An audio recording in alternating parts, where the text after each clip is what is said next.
Ceremony that both teaches and appreciates our Air Force military heritage.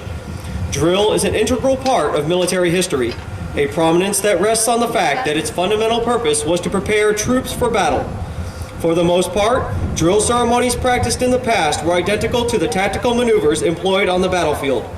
It was this aspect of drill which made it such an important part of training. Even today, drill remains a necessary and useful training activity for instilling discipline and esprit de corps. Over 220 years ago, General Washington enlisted the assistance of Baron von Steuben, a distinguished Prussian officer, to help instill discipline. Baron von Steuben arrived at Valley Forge in February of 1778, facing an army of several thousand undisciplined, half-starved, wretched men in rags. To correct these conditions, he set to work immediately and wrote regulations designed to teach the discipline of drill to a model company of 120 selected men. Discipline became a part of the military for these individuals as they learned to respond to commands without hesitation. As they mastered the art of drill and began to work as a team, this group developed a collective sense of pride in themselves and in their unit. Watching this model company perform, observers were amazed to see how quickly and efficiently the troops could be massed and maneuvered into different battle formations. Later, members of this model company were assigned throughout the regular army to teach drill. It was through this simple emphasis on drill that the effectiveness and efficiency of Washington's Continental Army were improved. In 1789, Baron von Steuben wrote the American Army's first field manual, the regulations for the order and discipline of the troops of the United States.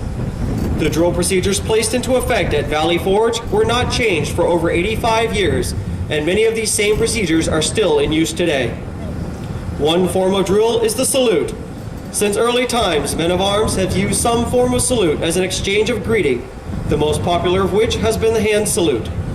This exchange has been preserved, and its continued use is in all modern militaries, which inherit their traditions from the age of chivalry.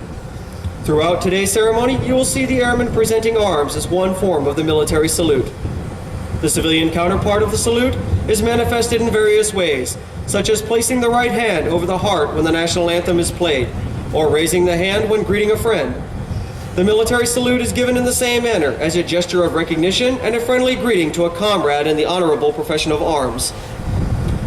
To maintain the proper decorum and respect for events such as this, we ask that you abide by the following standards while you are here. First, there will be times that you will be asked to stand for the invocation, the playing of the national anthem, the playing of the Air Force song, the reciting of the oath of enlistment, and the Airman's Creed. Second, we ask that you remain silent during these times, reflecting on the price that has been paid for our freedom. Third, we ask that you pay respect to the flag during the national anthem and as it passes during the review. Military members in uniform will stand at attention and render a salute. Civilians should stand and place their right hand over their heart. Veterans and military members not in uniform may render a salute or place their right hand over their heart. After the last note of the national anthem and after the flags have passed, you may then return your hand to your side. We also ask that all cell phones and other electronic devices be silenced at this time. As the flights pass in review, applause is appropriate, but please limit that applause so that others may hear the narration of the names and hometowns of the military training instructors. Please reserve the strictest respect during our oath of enlistment.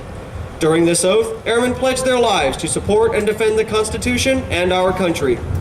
For the safety and comfort of those around you, we ask that you remain in place until our distinguished guests have left the reviewing stand and departed the area. Restroom facilities are located in the brown building to your left, and during this morning's ceremony, smoking and the consumption of alcoholic beverages is not permitted. Finally, please do not go onto the grassy areas when taking photos during the ceremony. And now, I would like to take a moment to inform you on specific flight locations on the parade field. As viewed from the bleachers from your left to your right, the first two flights to pass in review today are from the 321st Training Squadron, Warrior Flights Flight 135 and 136. The next two flights are from the 331st Training Squadron, Warrior Flight 137 and Flight 138. They are followed by Warrior Flights 141 and 142 from the 326th Training Squadron. Next is Warrior Flight 143 and Flight 144 from the 322nd Training Squadron. In the center of the parade field, of the 737th Training Group's Drum and Bugle Corps, Flights B-167 and B-168 from the 323rd Training Squadron. The flights selected to carry our national, state, and territorial flags